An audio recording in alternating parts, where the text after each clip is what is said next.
Hello my dear kiddies, ఈరోజు మనం చెప్పుకోబోయే కథ తాబేలు కుందేలు. ఒక అడవిలో ఒక కుందేలు ఉండేది. అది చాలా అహంకారి. తనతో సమానంగా పరుగులు తీయండి అంటూ అందరితో పందాలు కాసేది.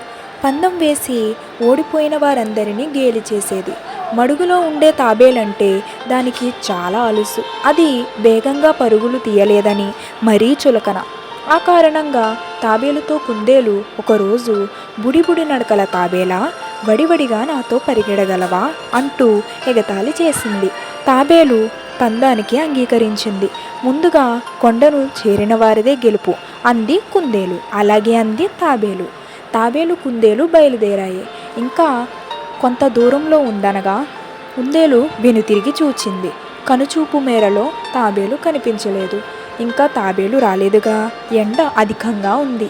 కాసేపు ఈ పొదనీడలో పడుకొని వెళ్తాను అనుకుంటూ నేల మీద పడుకుంది. అలసట వలన పడుకొని వెంటనే అది తనకు తెలియకుండానే గాఢంగా నిద్రపోయింది. కుందేలు కాసేపటికి మేలుకుంది. తాబేలు కోసం చూచింది. ఆ సమయానికే కొండను చేరి తాబేలు విజయం సాధించింది.